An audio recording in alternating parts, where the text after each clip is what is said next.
नेहरू युवा केंद्र अकोला द्वारा संचालित नेहरू युवा बहुउद्देशीय मंडळ कोकणवाडी मूर्तिजापूर यांच्या संयुक्त विद्यमाने स्वामी विवेकानंद जयंती व राष्ट्रीय युवा सप्ताहानिमित्त विविध उपक्रम राबवून युवा सप्ताहाचा समारोप करण्यात आला। समारोपीय कार्यक्रमात नायब तहसीलदार चैताली यादव, जिल्हा परिषद सदस्या गायत्री कांबे, पत्रकार LD सरोदे, कमल वानखडे, शिक्षण संस्थेच्या योगिता वानखडे आदी प्रामुख्याने उपस्थित होते। मान्यवरांच्या हस्ते स्वामी विवेकानंद युवकांचे प्रेरणास्थान यांच्या प्रतिमेचे पूजन करून कार्यक्रमाला सुरुवात करण्यात आली। सदर कार्यक्रमाचे प्रास्ताविक विलास वानखडे यांनी केले। व्याख्याता चैताली यादव यांनी मोलाचे मार्गदर्शन केले। तसेच त्यांनी स्वामी विवेकानंद व आदी महामानवांच्या जीवनावर प्रकाश टाकत मोलाचे मार्गदर्शन केले।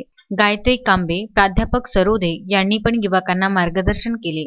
कला, क्रीडा व सांस्कृतिक, सामाजिक, वक्तृत्व स्पर्धा, सर्पमित्र, वृत्तपत्र विक्रेता अशा कर्तबगार युवकांचा त्यामध्ये वंदे मातरम, आपत्कालीन ग्रुप निवेदक, कला, चित्रकार, कवी, गझलकार मिलिंद इंगळे, सर्पमित्र मुन्ना श्रीवास, जय गायने, क्रीडा प्रशिक्षक दिनेश श्रीवास, वृत्तपत्र विक्रेता शिवा सुखसोहडे, सीमा ढिसाडे, साक्षी तायडे इत्यादींचा स्मृतिचिन्ह देऊन सत्कार करण्यात आला। या सप्ताहामध्ये निबंध स्पर्धा घेण्यात आली। त्याचा निकाल लवकरच जाहीर होणार असे विलास वानखडे यांनी कळविले।